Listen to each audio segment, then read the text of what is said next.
ಗುರುವಾರ ಬಂತು ಅಂದ್ರೆ ಯಾರು ಏನ್ ಮಾಡ್ತಾರೋ ಗೊತ್ತಿಲ್ಲ. ನಮ್ಮಂತ ರಾಯರ್ ಭಕ್ತರೆಲ್ಲ ಮೊದಲು ಮಾಡೋ ಕೆಲಸ ಏನಪ್ಪಾ ಅಂತಂದ್ರೆ, ಬೆಳಗ್ಗೆ ಎದ್ದು ನೀಟಾಗಿ ರೆಡಿಯಾಗಿ ರಾಯರ ಮಠಕ್ಕೆ ಹೋಗಿ ರಾಯರ ದರ್ಶನ ಮಾಡಿ ಆಮೇಲೆ ಕೆಲಸ ಶುರು ಮಾಡ್ತೀವಿ.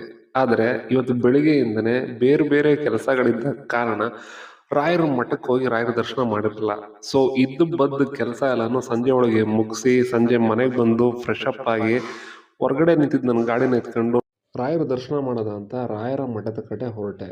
ಮೊದಲೆಲ್ಲ ಮಂಡ್ಯ ಸಿಟಿ ಒಳಗಿದ್ದ ರಾಯರ ಮಠಕ್ಕೆ ಹೋಗ್ತಾ ಇದ್ದವನು ಇವತ್ತು for A change Mandya city ಹೊರಗಡೆ ಲೊಕೇಟ್ ಆಗಿರುವಂಥ ರಾಯರ ಮಠಕ್ಕೆ ಹೋಗಬೇಕು ಅಂತ ಡಿಸೈಡ್ ಆಗಿ ಹೊರಟೆ. ಯಾಕೆಂದರೆ ಈ ರಾಯರ ಮಠಕ್ಕೆ ತುಂಬ ದಿನದಿಂದ ಹೋಗಬೇಕು ಅಂತ ಅನ್ಕೋತಾ ಇದ್ದೆ, ಆದರೆ ಹೋಗೋಕ್ಕಾಗಿರಲಿಲ್ಲ. ಸೊ ಇವತ್ತು ಅಲ್ಲಿಗೆ ಹೊರಟೆ. ಎಲ್ಲಿದೆಯಪ್ಪ ಅಂತಂದರೆ ಕ್ಯಾತುಮ್ಗೆರೆ ಬಿಟ್ಟರೆ ನೆಕ್ಸ್ಟ್ ಸ್ಯಾಂತಮ್ ಸ್ಕೂಲ್ ಹತ್ರ ರೈಟ್ ತಗೊಂಡ್ರೆ ಒಳಗೆ ಹೊರ ಸಿಗುವಂಥ ರಾಯರ ಮಠ. ನಾವು ಬರೋಷ್ಟರಲ್ಲಿ ಸಂಜೆ ಆಗಿರೋದ್ರಿಂದ ಆಲ್ರೆಡಿ ಲೈಟಿಂಗ್ ಎಲ್ಲ ಮಾಡಿ ತುಂಬ ಚೆನ್ನಾಗಿತ್ತು. ಅಲ್ಲೇ ಹೊರಗಡೆ ಗಾಡಿ ನಿಲ್ಲಿಸಿ ಕೈಕಾಲು ತೊಳ್ಕೊಂಡು ಫ್ರೆಶ್ ಆಗಿ ರಾಯರ ಮಠದೊಳಗೆ ಎಂಟ್ರಿ ಆದೆ. ರಾಯರ ಮಠದೊಳಗೆ ಬರ್ತಾ ಇದ್ದಂಗೆ ರಾಯರಿಗೆ ಪೂಜೆ ನಡೀತಾ ಇತ್ತು. ಸೊ ದೂರದಲ್ಲೇ ನಿಂತ್ಕೊಂಡು ಕೈ ಮುಗಿದೆ. ಅದಾದಮೇಲೆ ರಾಯರ ಸನ್ನಿಧಿ ಸುತ್ತ ಒಂದು ಪ್ರದಕ್ಷಿಣೆ ಹಾಕೋಣ ಅಂತ ಹೊರಟೆ. ಸೊ ಸನ್ನಿಧಿಯ ಸುತ್ತ ಅವರ ಫೋಟೋಗಳು, ಅವರ ಪಾದುಕೆಗಳೆಲ್ಲ ಇತ್ತು. ಸೊ ಅದಕ್ಕೆಲ್ಲ ಒಂದು ನಮಸ್ಕಾರ ಮಾಡಿ ಅಲ್ಲಿಂದ ಮುಂದೆ ನಡೆದೆ. ಇವತ್ತು ರಶ್ ಇದ್ದರಿಂದ ತುಂಬ ಜನ ಪ್ರದಕ್ಷಿಣೆ ಹಾಕ್ತಾಯಿದ್ರು.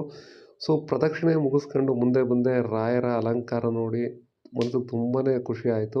ಸೊ ರಾಯರ ಸನ್ನಿಧಿಯಲ್ಲೇ ಮುಂದೆ ನಿಂತ್ಕೊಂಡು ನನ್ನ ಬೇಡಿಕೆಗಳೇನಿತ್ತು, ನನ್ನ ಕೋರಿಕೆಗಳೇನಿತ್ತು ಎಲ್ಲ ಕೇಳ್ತಾ ಅಲ್ಲೇ ಒಂದೆರಡು ನಿಮಿಷ ಧ್ಯಾನ ಮಾಡ್ತಾಯಿದ್ದೆ.